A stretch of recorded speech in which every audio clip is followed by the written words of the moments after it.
most importantly, how do we do something about that? How do we mitigate those threats across the spectrum? And I think what you'll hear a lot about is how we partner very closely across the government and increasingly on the industry side to really find ways to mitigate those threats in a full spectrum of ways, much of what we heard talked about this morning. So I look forward to interacting with the panel, and thanks very much for the invitation. Tommy. Thank you. I'm Tommy Gardner, the Chief Technology Officer of CyTOR. We are a sponsor of this event and proud to be so. We do primarily CETA support and government program offices, so we don't make things, we don't build things. We advise government customers on how to run the office in the system engineering world.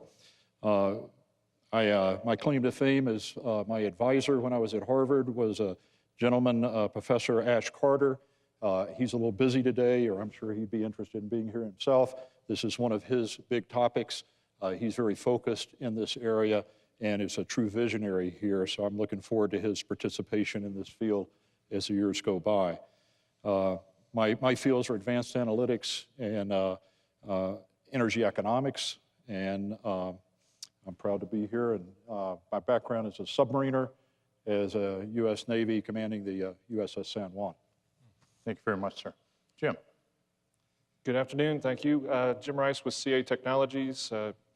We are focused on the API management arena, which when we started 8 years ago as a company called Layer 7, there was a need to ensure systems would integrate, interoperate in a secure fashion. And those three tend to be the long poles of the tent even to this day.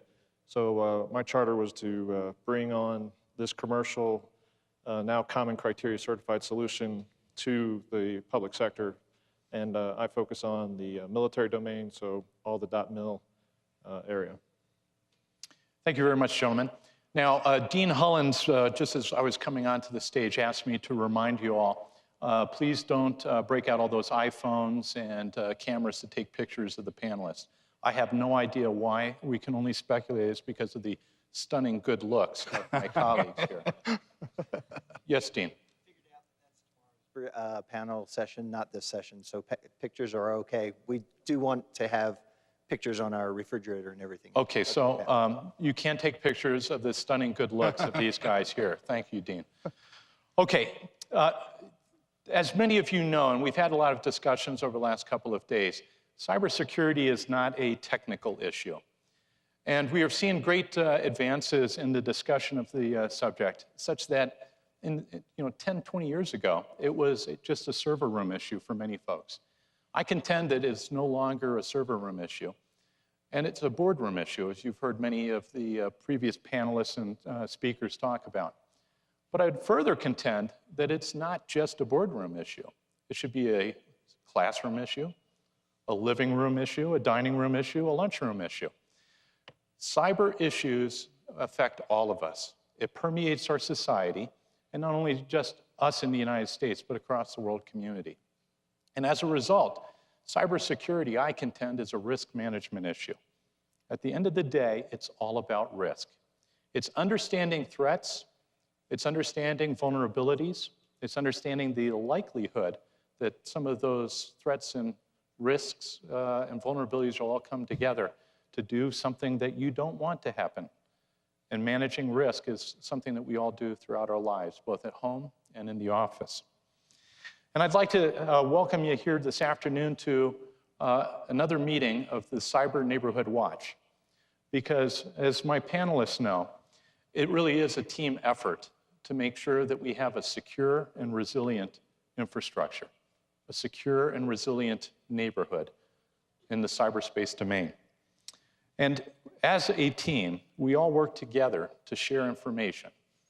And a lot of folks come to me and they say, hey, Greg, you keep on talking in different venues about this Cyber Neighborhood Watch. Why do you say it that way? Well, let me use the talk in a parable real quick and introduce that concept to you if you haven't heard it before. Let's say we're all living in the same planned community. We all are in the same neighborhood, as it were. Chances are pretty good that if we're living in the same neighborhood, we all had the same builder. And we may have different floor plans, but we all have the same builder, same materials and the like. Let's say that there's somebody in the neighborhood who's breaking into houses. We'll call him, for the sake of arguments, Greg. Greg is walking through the neighborhood and he's found a defect in a lock. Let's say he's found a defect in the lock on the door of Bill's house and breaks into Bill's house. If we're all in the same neighborhood, do you need to know that it was Bill's house that got broken into?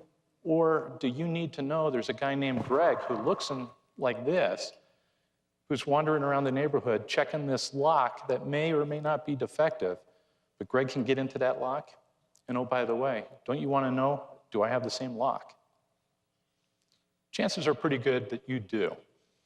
And as we take a look at our approach to cybersecurity through the Department of Homeland Security and with my partners in law enforcement and my private sector partners through the 16 critical infrastructures, we're trying to address the issues of information sharing as we would with a regular neighborhood watch. Sharing information about common threats, common vulnerabilities, and giving information such as indicators of those bad guys like Greg that are in your neighborhood so that you can take a look at where your risks are and you can compensate through different compensating controls. So today, with this panel, I'd like to convene today's meeting of the Cyber Neighborhood Watch. Gentlemen, do you accept this obligation freely with no mental reservation purpose of evasion? Very good, thank you. Now, what kind of examples are there of how this neighborhood watch is working? Well, I've got a real world example. General Allardyce talked about, we go back to Genghis Khan. We had General Hyten at lunch who was giving us an update on some of the more contemporary things. But let me give you a real world example of how this Cyber Neighborhood Watch construct is working. And I want to read an email I got this morning from the Financial Services Information Sharing and Analysis Center. This is a consortium of the different financial sector partners in both banks and exchanges. So if you think of like the stock markets and all the banks get together and they have an information sharing and analysis center that take a look at cyber threats. Similarly, the other 16 critical infrastructures have similar organizations, ranging from the retail sector all the way to energy, water, critical infrastructures. And I will use some acronyms at times, but I will always define them first. So when I say ISAC, I mean the Information Sharing and Analysis Center. And that's a pretty typical information sharing analysis organization that we have here in the United States. But on the 16th of January, the NTOC, Jeff's organization, issued a classified report that indicated a named financial institution had possibly been targeted by malicious cyber actors. You do that on a regular basis. We do it every day. We share information on that. 24/7. Within my organization, the National Cybersecurity and Communications Integration Center, we call that the NCIC, our watch standards shared the report with the Financial Services ISAC liaison officer who is on the floor of the NCIC.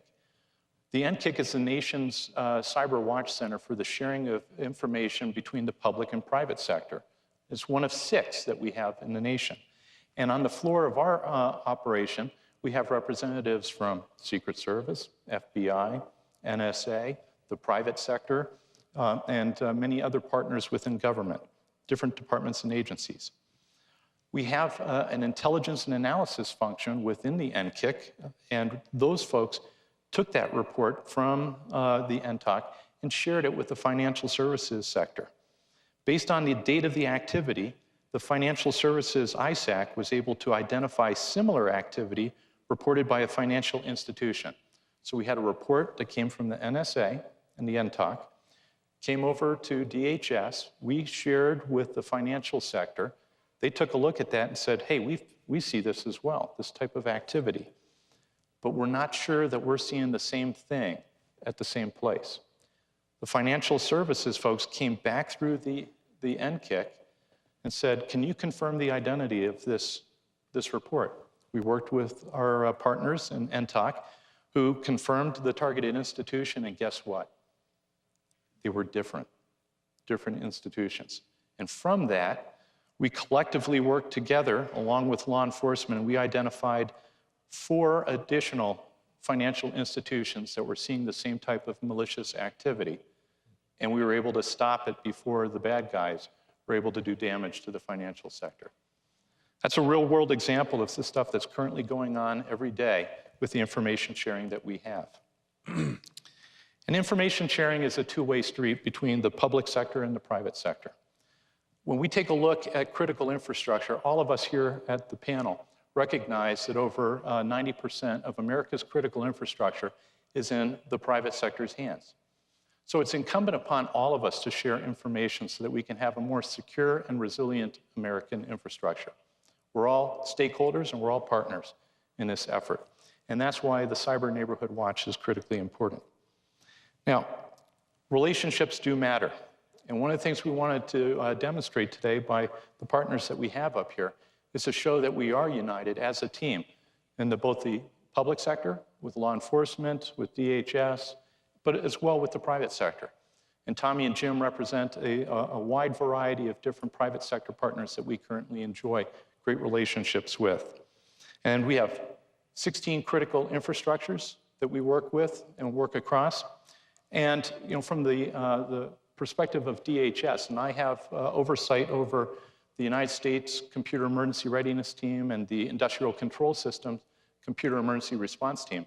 We have relationships internationally and domestically with over 200 different CERTs that are out there, because it's more than just a domestic community, it's an international community.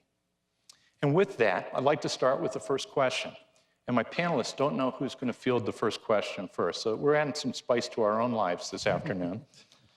So the first question, and I'm going to direct it to Jeff, is what do you believe are the greatest impediments to cyber information sharing? So I think, as you heard from Greg, we have lots of great connections already, really passing that information as quickly as we can and as relevant a manner as we can, because really the focus is to make sure that it's actionable. But certainly there's impediments in terms of as we sort of are able to look out and see those foreign cyber threats, preparing for attacks, starting to think about and do that initial sort of scanning and preparation, testing out their tools. That gives us great insight and great warning. However, it takes some pretty sensitive methods to sort of really understand that. So how do we make sure that we can sort of make sure that the right information is passed quickly in an actionable form, that our partners can really pick up on that and do something. So I think that, like you've heard, a great job already in terms of doing that. All of us have 24/7 operations centers. We've got connectivity all the time, passing things quickly, but the scale and the speed of those attacks is just increasing. So how do we find ways to do this at that scale and that speed? How do we make sure that we're passing that information, or get to that point where we don't have to pass the information, but the information is there for all to see, for all to really be able to take action on? And then how do we then use that to coordinate our operations, coordinate our activities, because what we don't want is to be running off in directions that may not really be effective. So really putting around that the constructs of understanding how we'll really take the fight back to the adversary, how we'll really protect the victims at that kind of network speed. Those are the kinds of challenges I think we all face, and we're actually all, I believe, working on to find those kinds of means of sharing and making sure that that information, that intelligence is out there. Bill, what's your thought from the service? Well, I don't want to speak for just the Secret Service, but I think for law enforcement together, because law enforcement this last year, unfortunately, business has been very good or bad, depending on whether you say it. We've had a lot of business. And in so, information sharing has been a key strategic piece to get back at the criminal actors and to be able to prevent some of the intrusions that are happening ongoing and making notifications to industry. Because in law enforcement, within the Secret Service, we have a unique way of looking at criminal data, evidence, and when we go through our evidence, we're able to see what certain cyber criminals are doing and who else they're targeting. And in doing so, we'll make notifications to those companies, as well as other law enforcement, the FBI, HSI, and others, we are very engaged with the private sector and making notice to them. As a matter of fact, majority of the data breaches that have occurred over the past 2 years, it's usually not the victim company that finds out about that intrusion. It's actually law enforcement that is bringing it to their attention to know what the intrusion's been. And in doing so, we're working with those companies, and then we're stripping out information and evidence in those intrusions, and then we're sharing that back with the private sector. A majority of the major incidents that have happened this last year, within a week's time, we've been able to take the malware and do analysis on unique malware. We do it through Greg's organization over at the department, through DHS's US CERT, and we're able to take that information and put it out into initially malware initial findings reports, which pumped out throughout industry and throughout all the other certs around the world, which in a way is a proactive way of letting other people know what we're finding that's unique in our investigations. That information we're also sharing through the NCIC with the NCI-JTF, and NCI-JTF is then pumping it out to their partners too. So there's a robust way that law enforcement is working through the information networks that we have to get information out. Now, the question that Greg brought up was, what are the impediments or what are some of the issues surrounding some of that information sharing? In law enforcement, as we're working with victim companies, it's very important for us to recognize that we're concerned about victims' privacy. So when we're dealing with information sharing, probably one of the greatest impediments for us is to be able to work within the government and yet still have a degree of privacy for that victim company. And as you can find out, the MIFRs that we've put out, the malware initial findings reports, and other information that we've pumped out throughout the government, we go to great lengths to minimize any information in those, either the malware strings or anything else, that would give a leak back to who the potential victim would be. I think that's also very important because ideally we in law enforcement are doing a criminal investigation. And if we put anything out that reverts or results back to a server that we're pursuing, there's always the issues of other people trying to get in and learn about that server, which in turn could damage the evidence and muddy our investigation, which is going on. So, but the key important takeaway is that information sharing is a strategic piece that is helping us work with the private sector and bring it to the private sector's attention of issues that are going on. Okay, thanks, Bill. Tommy. Yeah, I think you've great answers, and you heard both Jeff and Bill talk about the speed and the importance of being able to react quickly and get information out immediately. And what I see as the biggest impediment in information sharing, and it depends on the context, is the human in the loop.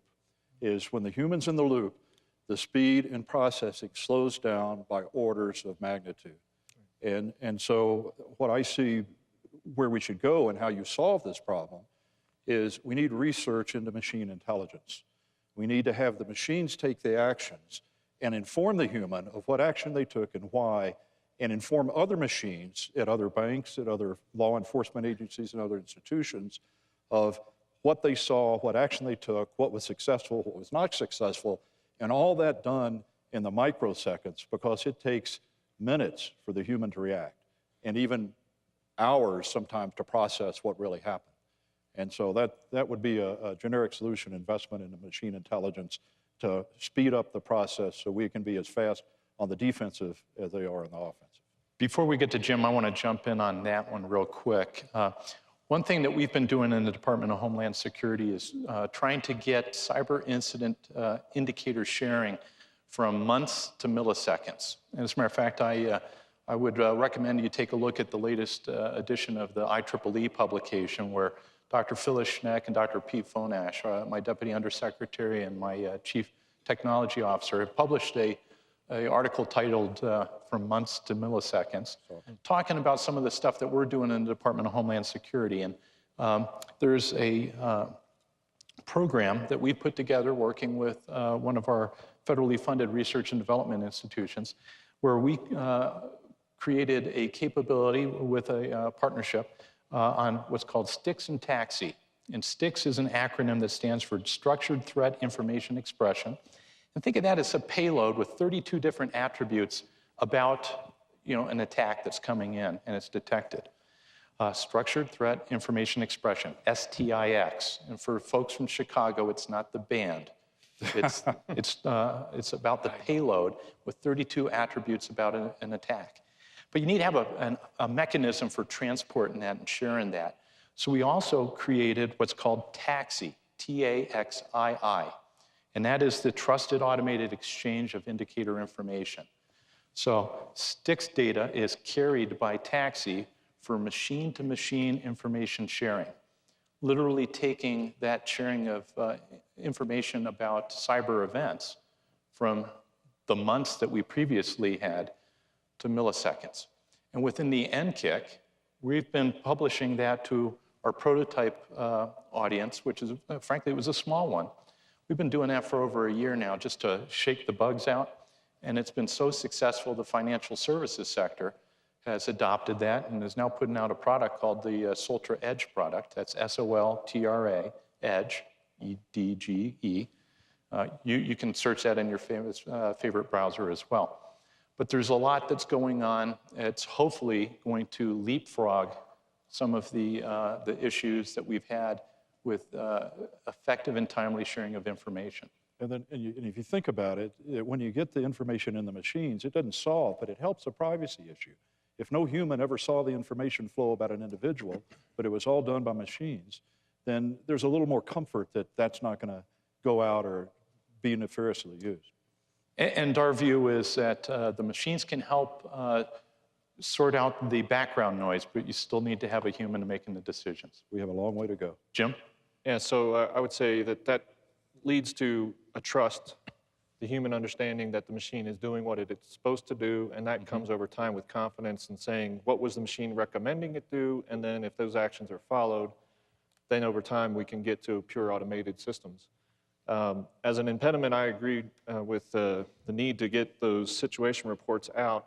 Today, they are email reports or delivered through that project with the Homeland Security that you mentioned, Greg. You have the need to get the information out to those who are going to receive it and act on it, and vice versa. They may be receiving information with their own cyber analyst teams and looking to publish that back into the community, which there's a project that uses Layer 7 for that specific thing in the Amazon cloud, but it's a government project. There's also commercial companies out there who are standing up information sharing services for the purposes of cyber situation analyst research, because small, medium enterprises aren't like the large financial institutions, and they need that same protection that the larger organizations need. And so they're out there as a service to make that tradecraft information results out in a format that everybody can consume. But I agree with Tommy that just propagating the information out right now in human readable form is great, but we have to get to the point where the STIX and TAXII or other means of getting that actionable information out turns into an automated response, and we can get to the milliseconds. And I don't mean to imply there's no role for the humans, but the human role transitions to left of boom, right? To program the machines, to provide that expert system, provide the SME support, so the machine knows what to do when it sees something new and creative and they hadn't seen before. Yes, sir. Thank you. Don, you're one of my trusted partners, and you deal with this every day, too. What are you seeing as the biggest impediments from your perch leading the National Cyber Investigative Task Sure, Force? there's been a lot of good comments. I might take it a little different direction and just talk about, of course, the scale of of the different users and groups. One of the biggest things that we see that prohibits information sharing is the brand risk or the equities involved. Whether it's private sector, and particularly in the private sector, the brand image, the threat to the brand image, and the overall risks of even declaring or acknowledging that an intrusion or an exfiltration of any size has occurred. And I think Bill spoke to this as well. There's two sides to the privacy coin. Particularly in the law enforcement side, privacy is enormous. But from my perch and from my point of view, I see that the same as working with all the DoD providers, and whether it's uniformed services or the cleared defense contractors or those who are also enhancing the defense industrial base, the idea that a threat has met its mark and is now doing damage, sharing that information, there's risk in and of itself in sharing that information. And where will it go? How will it be actioned? And one of the greatest concerns is how will that be expressed by the government or other people who get a hold of that And so we setting aside the policy and the legal aspects of things, there is an overall perception concern that occurs. There's that risk to brand image, and those things involve lawyers very quickly who do a great deal of work to ensure that information is not shared in an effective way. Bill also made the point, and it's one that we see on the law enforcement side. We're often the ones who go to these different companies and explain, hey, look, not only is there an intrusion ongoing, but it's been ongoing for several months now. We have to explain that victim status and instill the pause from those groups about their response or their willingness to provide and cooperate within an investigation, whether it's a nation-state threat, a criminal actor, or other, is often a problem. So just a cultural thing that has not caught up with the velocity of the risk that we work with every day. It's very difficult. Thank you. You know, some pundits are saying that better information sharing amongst the public and private sector is going to help prevent a lot of cyber incidents. Tommy, do you believe that most cyber incidents are preventable? Preventable. Oh, I have a general philosophy that goes with your risk analysis that you started with. It's if you want to get to zero risk, you will have infinite cost, that those two are tied together. So there's an acceptable risk that we have to say, and that acceptable risk usually refers to an analysis, a cost-benefit analysis of some type of what's affordable, what my budget has, and as Jim so appropriately pointed out, small business and medium-sized business don't have the resources that a large business like CA would have, or a Microsoft, or some of the other sponsors we have here today. And so you've got to get a realization that the only way to get to zero risk is a significant investment that we probably won't get. It's that innovation cycle of one-upsmanship that you heard this morning in the history of warfare. Jim, what do you think on that? So I agree, and I would also say that one can set up, as we have in the past with other mission-critical systems, set up threat conditions. If I'm at Alpha, I have certain amounts of risk I'm willing to take on, but as I go Bravo, Charlie, and other situations where things are going to be more secured, more locked down, more serious, then my policies and postures might change, and the way my systems react to these conditions or these alerts, these cyber attacks, we have to, I guess, have systems that are flexible and adapt to that as well. Don, how about from your perch? Do you respond to a lot of incidents that are out there? Do you think that many of them are preventable? So my mission is not incident response, but I do incident management, very similar to you, and you and I collect that, but I always like to make that clear up front. We work with Bill and other field offices and agents to do, we send out the respond elements as well as NSA with certain teams that go out, depending on the scale of the attack, depending on the seriousness of the incident.